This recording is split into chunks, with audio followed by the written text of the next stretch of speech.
would you care to say a few words to us this evening? Oh, absolutely. Thank you so much. I hope you can hear me. Yes, indeed. We Is that can. okay? Fantastic. Lovely. So, dear participants, dear viewers, dear members of the Liège Heritage Society, ladies and gentlemen, thank you very much for having me. It's an honor to be here with you at the annual commemoration for the first successful non-stop East-West transatlantic flight, and to celebrate, as it was said before, its 93rd anniversary. I have to say I'm glad, though, that we did not meet at the exact time of the Bremen's takeoff, which was 5:38 GMT, as you all know. That would have been a bit too early for my taste, I have to say. What an extraordinary endeavor to fly the more difficult and dangerous east-west direction shortly after Charles Lindbergh's successful solo flight the other way from New York to Paris. And as was alluded to, Lindbergh described the flight against the prevailing winds as the Everest of aviation, and indeed impossible. So our three heroes spent 36.5 hours of daring and brave adventure in the skies, which a lot had thought might end, like others before, in disaster. Luckily it didn't, and they were rightly hailed as heroes. But listening to some of the stories, it does seem incredible that they actually made it. Nowadays, except of course in COVID times, one boards a plane in Europe and takes it absolutely for granted that the crew will land the plane at exactly the intended destination, the United States, a few hours later.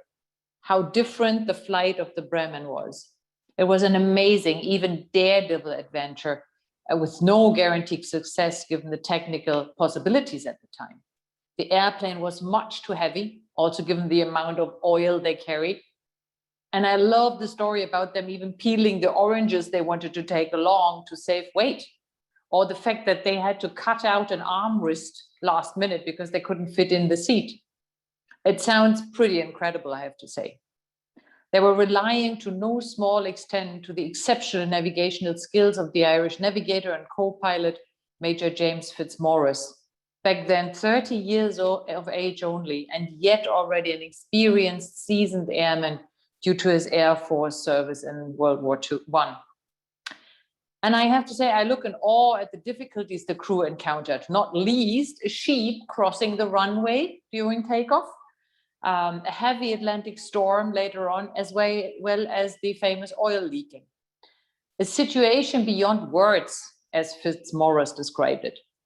Plus, it was intensely cold, something that would most certainly have put me off completely.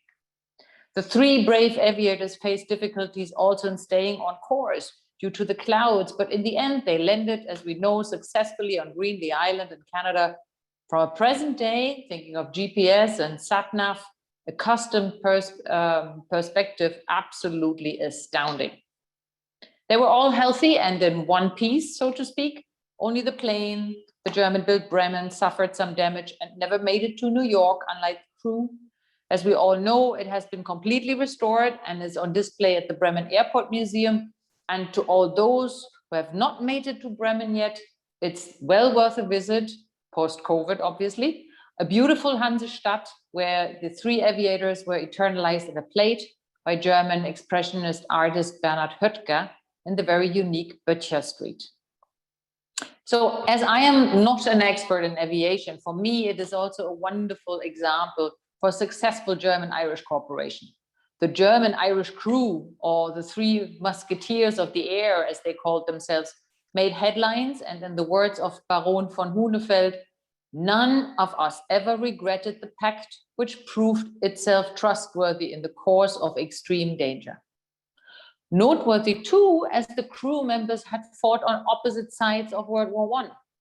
Fitzmaurice therefore described, and I quote, the great progress that has been made in transforming aviation from a war weapon into a peace force, end of quote.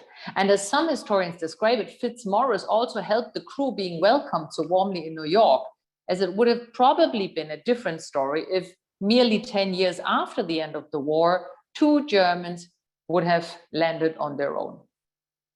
As ambassador of Germany to Ireland, I am happy to see yet another positive example of our shared history in this flight. And there are many other such examples, such as Adna Krusher, I'm sure you know, the Siemens power plant close to Limerick, or Nobel Literate Laureates Heinrich Böll's Irish Journal, which brought hundreds of thousands of Germans to Ireland. And I'm delighted about today's ever so close cooperation between Germany and Ireland.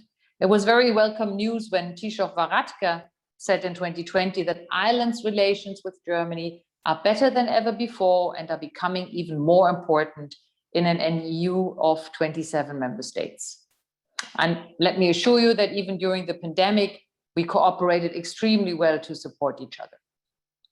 As we have just signed a so-called second joint plan of action of enhanced cooperation, I would want to use this opportunity to invite everyone with an interest in things German-Irish to join in and use the huge potential for our relations, be it economic, cultural, or political. Do not hesitate to get in touch if you want to engage. One or the other might even venture to learn our language or convince their children or grandchildren to do it. I can see that this might take a bit of courage, but whatever way you choose, the three musketeers of the air are a telling and inspiring example for me of the positivities of venturing to new horizons and to cooperation. So, ladies and gentlemen, thanks again for having me, and thank you wholeheartedly for keeping the memory of that important flight alive and for doing such an extraordinary work and doing so. Have a great evening, and